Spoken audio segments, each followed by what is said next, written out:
Le Psychodon, agir pour la santé mentale présente. Sud Radio, la roue des émotions, 13h30, 14h, Didier Meyran. Bonjour à tous, je suis très heureux de vous retrouver pour la roue des émotions et vous le savez, nous avons tous 6 émotions qui animent notre santé mentale, la joie, la tristesse, la colère, la peur, la surprise et le dégoût. Comme chaque semaine, je vous propose de décrypter les faits marquants de l'actualité par le prisme des émotions pour tenter de prendre de la distance face au flux incessant de l'information. Et pour nous aider, Robert Zuilly, bonjour. Bonjour Didier. Vous êtes psychologue, fondateur de Work Well Together. Stéphane Amar, bonjour. Bonjour. Vous êtes psychologue. Merci également d'avoir accepté notre invitation en question cette semaine aux portes de l'Europe. Un naufrage d'un bateau de migrants et puis le conflit en Ukraine qui perdure avec une contre-offensive militaire, une contre-offensive médiatique. Il sera question également des médecins qui ne seront finalement pas forcés à travailler dans les déserts médicaux. Et puis après Annecy, la santé mentale des migrants en question. Sud Radio, la roue des émotions. Aux portes de l'Europe, le pire naufrage d'un bateau de migrants depuis 2016. En début de semaine, 79 personnes sont mortes, noyées au large de la Grèce. Pour l'ONG Médecins sans frontières, les autorités européennes auraient pu intervenir pour éviter ce drame. Le bateau aurait été repéré quelques heures avant le naufrage par l'Agence européenne de surveillance des frontières, mais depuis 2019, l'Union européenne ne déploie plus de bateaux en mer Méditerranée. Stéphane Amar, quelle émotion vous semble légitime pour réagir à ce naufrage d'un bateau de migrants ? Je crois que c'est difficile d'échapper à la tristesse, puisque c'est quand même des vies à chaque fois qui sont en jeu, causées évidemment par différents facteurs, dont tous ces gens qui exploitent la misère, bien entendu. Donc oui, c'est assez attristant comme ça de voir se renouveler cet événement perpétuellement. Comme vous le dites souvent, Robert Zuilly, l'histoire se répète. Oui, l'histoire se répète, les mêmes erreurs se répètent. Parce que ce qui nous trouble, ce sont les erreurs de l'histoire. Et elles devraient nous marquer, mais comme on les éprouve pas, nous, personnellement, intimement dans notre chair, on est capable de les reproduire. Mais surtout, ce que je trouve dramatique dans cette histoire, c'est qu'au fond, il faut réaliser que ce sont des gens qui ont un rêve de fuir quelque part, et qui se disent on va trouver un lieu d'espoir. Et cet espoir se transmute en cauchemar. Et il est exploité par des vendeurs de rêves. Et il est exploité par des vendeurs de rêves qui utilisent ce désir profond d'avoir une vie meilleure. Et c'est terrible, parce que ce sont, comme vous le disiez tout à l'heure, des vies qui sont en jeu. Et qu'est-ce qu'on peut faire pour éviter que ça se renouvelle ? Qu'est-ce qu'on peut faire, Stéphane Amar, si nous faisions l'expérience d'entrer dans la tête quelques instants des élus qui siègent au Parlement européen ? Est-ce, comme psychologue, la mission de se mettre pour eux dans leur tête, ces élus, de déployer des bateaux en mer Méditerranée ou on veut pas voir, on ferme nos regards, nos têtes, et puis on n'envoie pas de bateaux ? Pour le coup, c'est difficile de se mettre dans la tête de nos, de nos élus. Vous ne seriez pas là. C'est pour ça que l'exercice est compliqué. Je pense qu'il y a justement un exercice compliqué, un dilemme entre évidemment l'humanisme qui ne caractérise pas toujours les politiques et effectivement des décisions pragmatiques, des décisions économiques qui vont flatter parfois l'opinion ou je ne sais quoi. Et puis les événements qui se passent aujourd'hui ne favorisent pas. Cela, il n'y a pas une responsabilité humanitaire dans notre démarche collective d'humanité, à ce que les élus comprennent dans leur psyché qu'ils sont aussi responsables de cette misère du monde qui vogue sur des barques alors que les naufrages se perpétuent.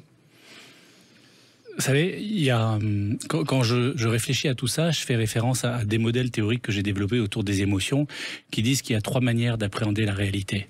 Soit on l'appréhende sous un axe très opérationnel et on se dit voilà, qu'est-ce qu'il faut faire concrètement pour améliorer l'existant.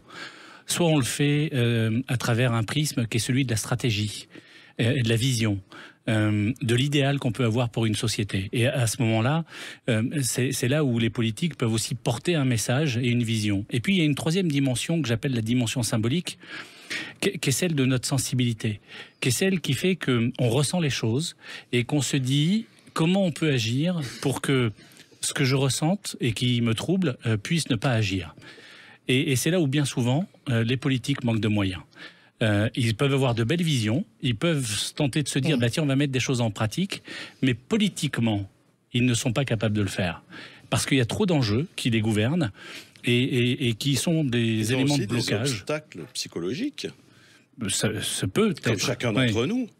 Est-ce que vous voulez bien tourner la roue des émotions, Stéphane Amar, et voir comment observer cette actualité par un prisme émotionnel un peu différent pour tenter de nous donner de la distance? Où nous a amené la roue des émotions?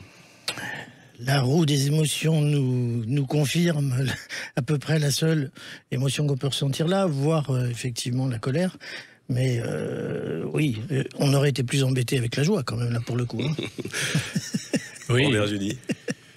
Le dégoût de se dire mais comment se fait-il que ces choses terribles continuent d'exister, et ça peut nous dégoûter sur la nature humaine, de se dire finalement quel est le prix de la vie et quel prix on accorde à des gens par rapport au prix qu'on accorderait à d'autres personnes. Et qu'est-ce qui fait cette différence? Et comment on peut accepter de se regarder dans la glace quand on ne traite pas à égalité toute vie humaine? Conflit en Ukraine, contre-offensive militaire et contre-offensive médiatique. Le week-end dernier, Kiev a lancé sa contre-offensive après plusieurs mois de statu quo face aux forces russes. L'objectif pour les Ukrainiens, faire reculer l'armée russe et trouver une faille dans un épais système de défense et une ligne de front minée.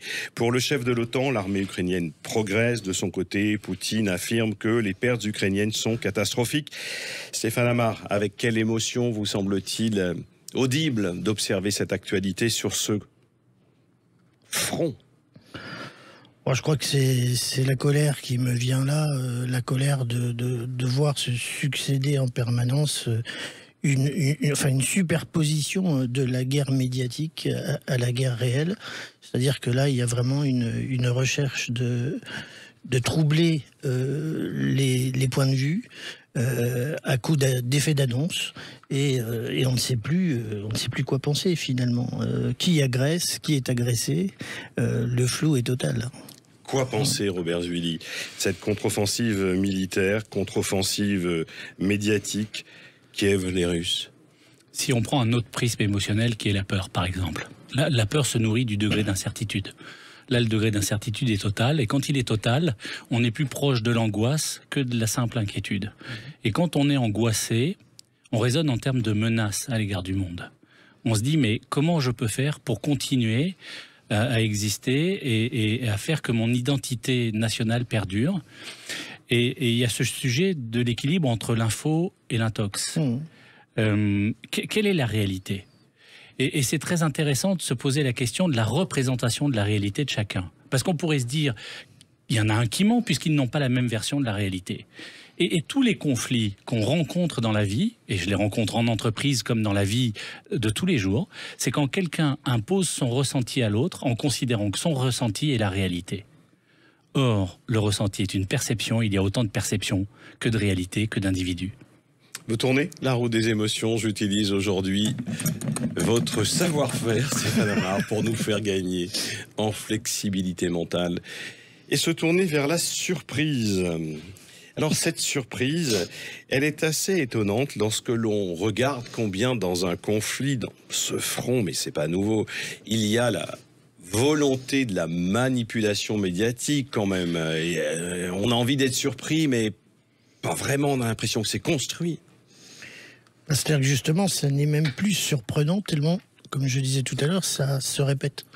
C'est-à-dire que depuis le début de ce conflit, on a cette nouvelle surprise qui, justement, n'est plus surprenante, et on est plus dans le doute, dans la confusion, comme je disais, plutôt que surpris, voire agacé, finalement, parce que l'on ne sait plus à quel sens se vouer. Il y a aussi peut-être, là aussi, une forme quasi d'impuissance, où l'OTAN est placé un peu aussi comme un observateur plutôt comme un acteur qui dit bah maintenant on en est là, on va faire ça, et les choses vont s'arrêter. La surprise, une forme d'impuissance des grandes organisations internationales. Oui, parce que la mission de l'OTAN, c'est pas de prendre parti au sens strict du terme. Déjà que Poutine s'en sert comme alibi. Si en plus cette organisation se mettait à dire nous on va agir et on va faire de l'ingérence, ça serait perçu comme une attaque et ça donnerait raison au fond à M. Poutine. Et donc c'est là où on voit les enjeux que j'évoquais tout à l'heure, qui sont ces enjeux stratégiques, politiques, opérationnels. Évidemment que le peuple voudrait que les choses s'améliorent. Évidemment que les dirigeants de ce monde voudraient aussi rétablir la paix. Mais malheureusement, c'est ça qui est pas aussi simple. Et la surprise, c'est de se dire que ça dure. C'est de se dire que les Ukrainiens sont encore là.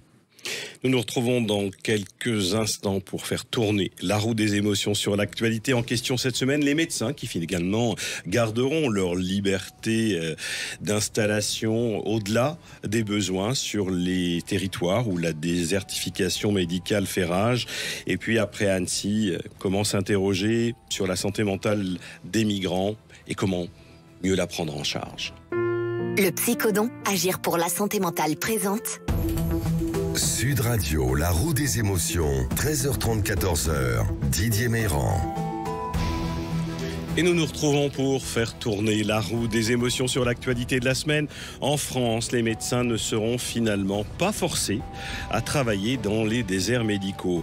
Examinant un nouveau texte de loi qui visait à améliorer l'accès aux soins, les députés ont rejeté la régulation à l'installation des médecins portée par un député socialiste, une proposition de loi donc non adoptée qui visait à donner le pouvoir aux agences régionales de santé, les ARS, pour réguler l'installation des médecins, alors qu'en France, 87% du territoire souffre de la désertification médicale. Robert Zudi, avec quel prisme émotionnel pouvons-nous regarder cette actualité? Fallait-il imposer aux médecins de s'installer là où les besoins en soins sont les plus criants? C'est une vraie question. Parce que, en fait, il n'y a pas de réponse à cette question. Je vais vous expliquer mon point de vue. Je vais le prendre du point de vue de la colère. Parce qu'il peut y avoir, pour les personnes qui sont en zone de désertification, un double sentiment d'injustice. Le premier, c'est qu'au fond, on les abandonne, on les laisse tout seuls, ils peuvent mourir tranquilles. Et deuxième sentiment d'injustice, c'est qu'au fond, ils peuvent se dire « Mais c'est quoi ces médecins qui sont dans une toute-puissance, puisqu'ils peuvent décider, selon leur bon vouloir, s'ils vont venir ou pas dans nos zones de désertification ?» Vous trouvez ça normal? Et en même temps, il y a un vrai sujet, c'est de se dire « Mais au fond, on est dans un scénario qu'on appelle la double contrainte. » C'est-à-dire que si on impose aux médecins de venir dans ces zones de désertification alors qu'ils n'en ont pas envie, qu'est-ce qu'ils vont faire? Ils vont pas bien faire leur métier. Si on leur demande, eux, de choisir, ils seront probablement incapables de le faire. Mais en même temps, si on l'impose pas, les gens qui sont en région, ils peuvent se dire, mais c'est pas normal. Donc, le seul moyen de sortir de cela, c'est de trouver d'autres solutions et d'en sortir par le haut, en disant, mais quelles sont les conditions de liberté qui peuvent permettre à des médecins de se sentir attirés pour aller dans ces régions. Stéphane Amar, donc la contrainte, ça marche pas. Contraindre des médecins à s'installer là où il y a des besoins de soins au fin fond de la Lorraise ou de la Corrèze, non. Ils vont préférer aller à Nice en PACA ou ailleurs que je salue, qui sont bien dotés de médecins. Ça peut se comprendre, la contrainte ne fonctionne pas. Est-ce que le sens de la vocation médicale, avec ce serment, va pouvoir vraiment décider les médecins à aller soigner là où il en est besoin, ou là où les personnes les plus démunies sont présentes aussi?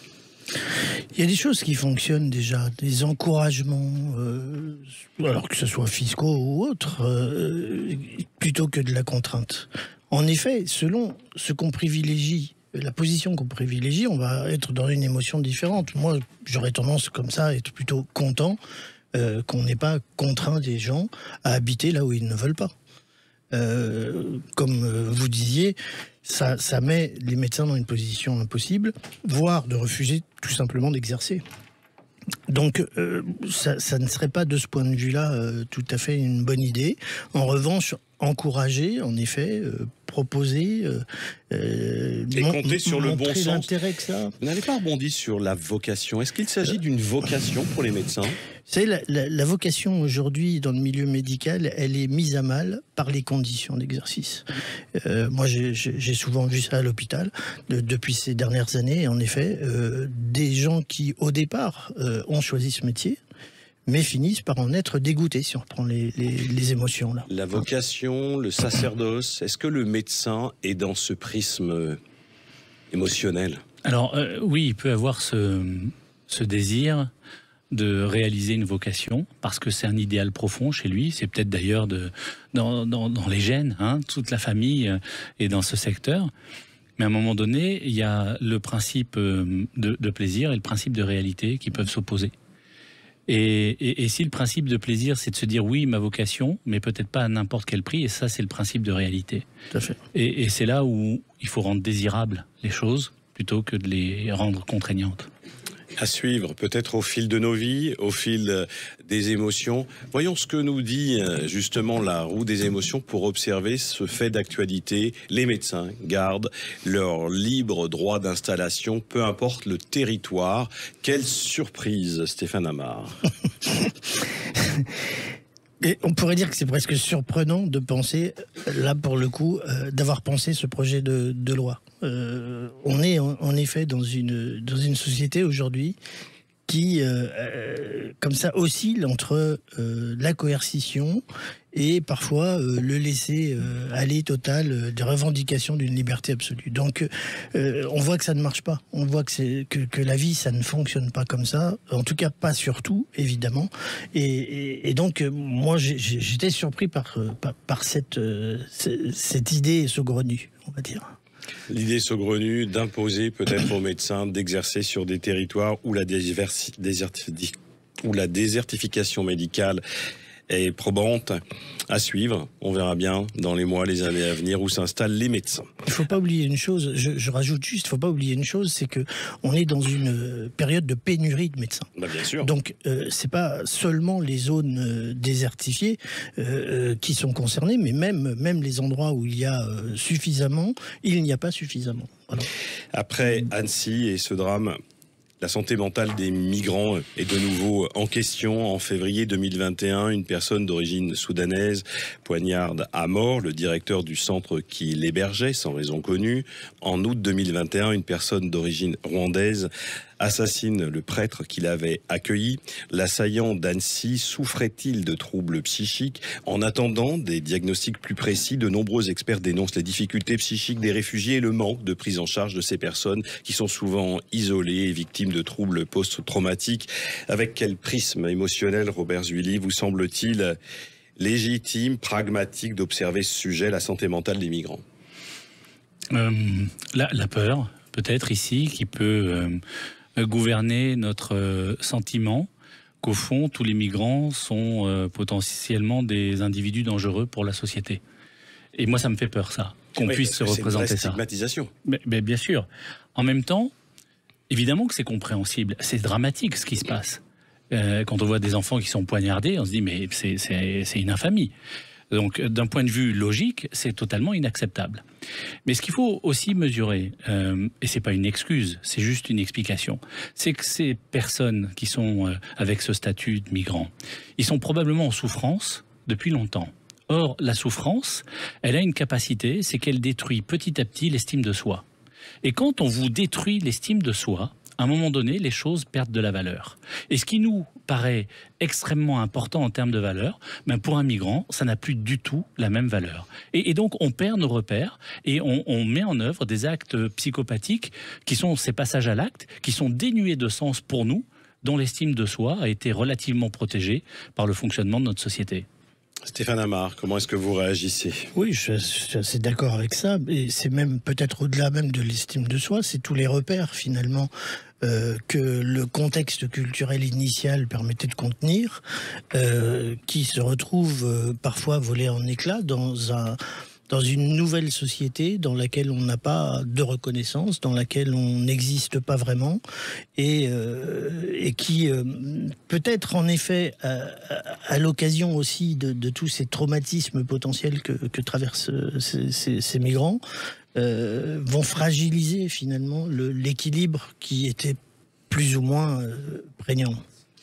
S'il vous plaît, faites tourner la roue des émotions pour changer de prisme émotionnel sur cette actualité ô combien dramatique. Et bien sûr, nous pensons à la souffrance des familles. Et nous sommes emmenés vers la surprise. Difficile de réagir, Robert Zueli. La surprise, c'est comment ça peut exister. C'est surprenant qu'on puisse élaborer de tels actes. Et le risque que je vois derrière cette surprise, c'est que quand on a peur de quelque chose et qu'on se sent menacé, on peut être dans la tentation de répondre par de l'autodéfense. Et l'autodéfense, c'est bien souvent l'attaque. Et le risque social que je vois, c'est qu'à un moment donné, certains se disent le meilleur moyen de se défendre contre ces migrants, c'est d'anticiper leurs attaques. Et donc d'être soi-même dans une posture de vigilance et d'agressivité potentielle à leurs égards. Vous partagez ce point de vue, Stéphane Amar ? Bien sûr, mais contrairement à ce que je disais tout à l'heure à propos de l'Ukraine et de la Russie, où la répétition fait qu'on n'est plus surpris, je dirais que là, pour le coup, la répétition n'épuise pas la surprise, puisqu'à chaque fois, on se dit encore un nouveau scénario, encore une nouvelle tragédie qu'on ne pouvait pas imaginer. Comment c'est possible ? Voilà, possible ? Voilà, tout à fait. Merci Stéphane Amar. Je rappelle que vous êtes psychologue. Robert Zueli, merci de votre présence. Également psychologue pour nous aider tous les deux à observer l'actualité de la semaine. Et cette semaine, au cinéma, le processus de paix. Quand on s'aime, mais qu'on ne se supporte plus, qu'est-ce qu'on fait ? C'est ce que pose comme question le réalisateur. Eh bien, pour ne pas se séparer, ce couple, Marie et Simon, se lance dans une aventure un peu folle. Établir une liste de règles qu'ils appellent la charte universelle des droits du couple. Je vous laisse découvrir ce film au cinéma, le processus de paix, puis vous direz vers quelles émotions cela vous a transporté. Je vous souhaite à toutes et à tous un excellent week-end et à la semaine prochaine pour faire tourner la roue des émotions. Au revoir et merci. Sud Radio, la roue des émotions. Avec le Psychodon, agir pour la santé mentale.